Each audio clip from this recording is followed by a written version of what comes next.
কাক কেতিয়া প্ৰশংসা কৰে কাক কেতিয়া বদনাম কৰে এইটো ধৰিব নোৱাৰি মোৰো তোমাৰ লগত বহুত কথা আছে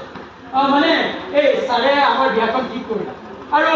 এবছৰ পিছুৱাইও দিলে সেইটোৱে কিন্তু আমাৰ ঘৰৰ মানুহখিনিয়ে কথাটো ভাল পোৱা নাই কিন্তু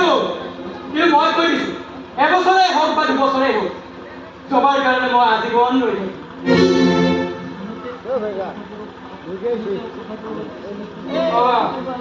কথাবোৰ অলপ বেছি ৰোমেণ্টিক যেন লাগিছে হয় কিন্তু মই একদম সঁচা কথা কৈছোঁ আচলতে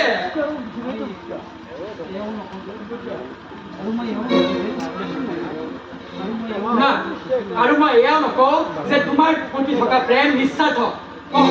স্বাৰ্থ আছে মই তোমাৰ লগত বিয়া হ'লে বা তুমি মোৰ লগত বিয়া হ'লে মই এই পৃথিৱীৰ আটাইতকৈ সুখী মানুহজন হৈ থাকিম এই বিশ্বাসখন আছে কাৰণে আজি তোমাৰ লগত মই বিয়াত বহিবলৈ একেবাৰে উদ্বাউল হৈ পৰিছো তুমিও সেইখিনিয়ে ক'বা চাগে যোনখিনি মই কৈছো হয়তো ক'বা যে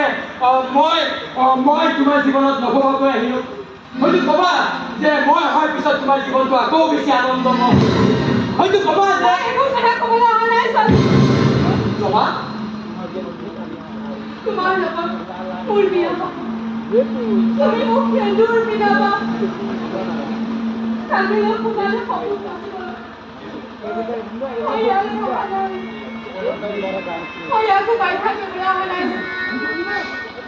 মোৰ লগত তুমি কিমান সুখী হ'বা মই তোমাৰ লগত কিমান সুখী হ'ম সেইবোৰ কথা পাতিবলৈ মই ইয়ালৈ অহা নাই তেনেহ'লে তুমি ইয়ালৈ কি কথা কৈছা আমাৰ বাবে বিয়া পতাটো সম্ভৱ নহয়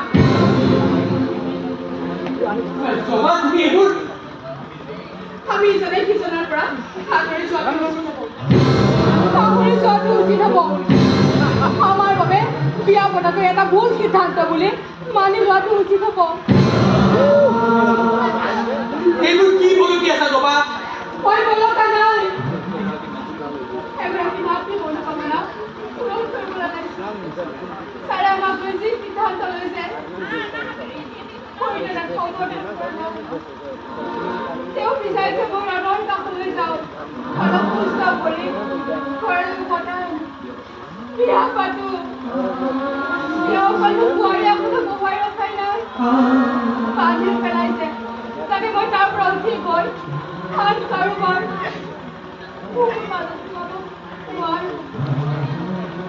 মোৰ কাৰণে মাতৃ হৃদয় সেই কাঠৰ আবেদন অপেক্ষা কৰাটো সম্ভৱ নহ'ব মোৰ জেগা তুমি হোৱা হ'লে তুমি নোৱাৰিলাহেঁতেন ঠিকেই কৈছা এগৰাকী মাতৃৰ সপোনতকৈতো আমাৰ সপোনবোৰ ডাঙৰ হ'ব নোৱাৰে মই জানো তুমি সপোন সাৰ্থক কৰিবলৈ গৈ মই এক কঠিন অগ্নি পৰীক্ষাৰ সন্মুখীন হ'ব লাগিব তাৰ বাবে কিন্তু মই নিজকে প্ৰস্তুত কৰি পেলাইছোঁ যিকোনো বিপদৰ সন্মুখত পেলাবলৈ মই নিজকে সাজু কৰি পেলাইছোঁ ভাল কৰিছা এনেওতো তুমি বৰ সাহসী ছোৱালী নহয় মই খুৰীলৈ চকুত চকু পানী দেখিছোঁ সিহঁতৰ হাহাকাৰ কিমান যন্ত্ৰণাত আছে এই যন্ত্ৰণাৰ পৰা মুক্ত কৰিবলৈ মোক কাকুতি দিবলৈ আহিছে বাধ্য হৈ গৈছোঁ তেওঁক কথা দিবলৈ আৰু মই তেওঁ আশা পূৰণ কৰিমেই